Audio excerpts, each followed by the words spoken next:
tumbuhkan inspiratif, bangun asa, satukan arah. Halo teman-teman, kenalin saya Jamal, saya selaku host dari acara podcast Tisu Bahasa ini, dan kenalin juga para narasumber kita. Halo. Ada Kak Gita, Halo. Kak Pipi, Halo. Kak Alin, Halo. Kak Windy, Halo. Kak Dava, Halo. dan Opa Dedi. Halo. Nah teman-teman, ada yang tahu nggak kali ini kita mau bahas tentang apa? Apa tuh? Kali ini kita mau bahas tentang patriotisme. Nah, patriotisme ini bukan cuma soal bendera sama lagu kebangsaan aja, tetapi juga bagaimana cara kita menyikapi era digital yang semakin cepat ini. Bener tuh Kak Jamal. Jadi banyak orang yang berpikir bahwa sikap patriotisme hanya ditujukan untuk orang-orang yang berjuang di zaman dahulu. Padahal di zaman sekarang pun kita sebagai siswa baik menunjukkan semangat cinta tanah air menggunakan cara-cara hal sederhana saja. Tetapi sayangnya banyaknya tantangan yang harus kita lewati di era zaman sekarang ini. Begitu ya Kak? Ya. Nah, kalau menurutku tantangan terbesarnya itu rasa cuek dan kurangnya kesadaran. Kenapa? Karena banyak orang tuh yang merasa kayak ya udahlah itu kan urusan orang lain gitu. Benar. Padahal kalau dipikir ya hal kecil kayak disiplin, jujur, peduli lingkungan itu kan termasuk sikap patriotisme gitu. Iya benar-benar. Nah kalau menurut Opa Dedi itu gimana kira-kira? Kalau menurut aku nih ya Kak Jamal, kalau dunia maya itu terbagi menjadi dua Kak, sisi positif dan sisi negatif. Kalau sisi positifnya kita bisa dapat informasi dan pembelajaran dari sana.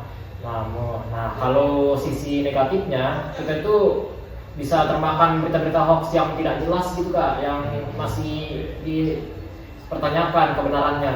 Oh jadi di era digital yang semakin cepat ini ternyata nggak hanya dampak positif yang ada, tapi juga negatif ya? Iya benar banget Kak Jamal.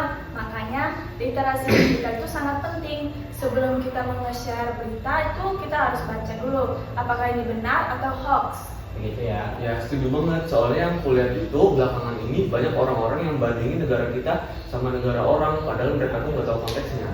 Oh jadi begitu, kayak negara kita ini cuma yang dilihat sisi buruknya aja, sedangkan negara lain yang dilihat sisi positifnya aja. Ya. Padahal kan cuma mereka juga punya sisi buruk kan? Iya.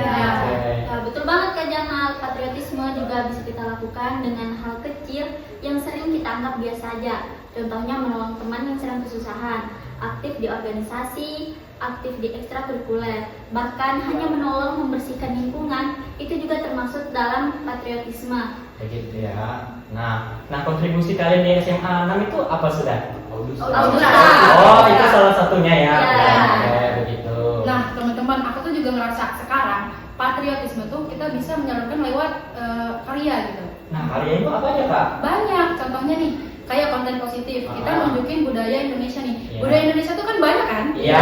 Sangat beragam. Iya. Nah, jadi kita bisa nunjukin budaya Indonesia itu lewat media sosial gitu. Dan jangan lupa, cinta tanah air dapat kita tunjukkan dengan cara saling menghormati perbedaan. Indonesia itu kan luas dan memiliki banyak perbedaan dari suku, bahasa, dan agama, tetapi tetap satu. Nah, kalau misalkan kita sudah menerapkan sikap saling menghormati, artinya kita juga telah menerapkan sikap patriotisme. Bener banget tuh Kalin. Nah, mungkin mereka berpikir buat apa sih itu dipikirin, itu kan kecil banget tuh. Iya. Nah, padahal mereka itu nggak mikir kalau hal yang besar itu kan dimulai dari hal yang kecil Kak. Bener banget. Ya Kak Dedi, cinta tanah air itu bukan cuma kata-kata, tapi tindakan. Contohnya, kita menggunakan bahasa Indonesia itu juga sudah termasuk patriotisme loh. Oh. Ya, jadi itu betul tuh. Sama, kita itu generasi digital. Jadi bentuk patriotisme itu harus menyesuaikan zaman. Begitu ya. Jadi kita harus betul-betul menyesuaikannya dari zaman dulu sampai zaman sekarang. Iya. Nah, dari yang kita obrolin ini kita jadi tahu kan kalau patriotisme itu ternyata luas banget. Iya.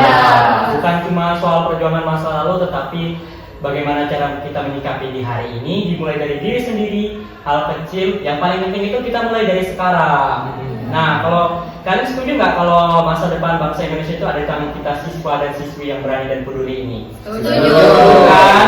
Ya. Waduh, kayaknya nggak kerasa nih. Ternyata kita sudah ada di ujung acara podcast. Nah, Teman-teman, saya selaku host dari acara podcast ini dan para narasumber pamit undur diri. Wassalamualaikum warahmatullahi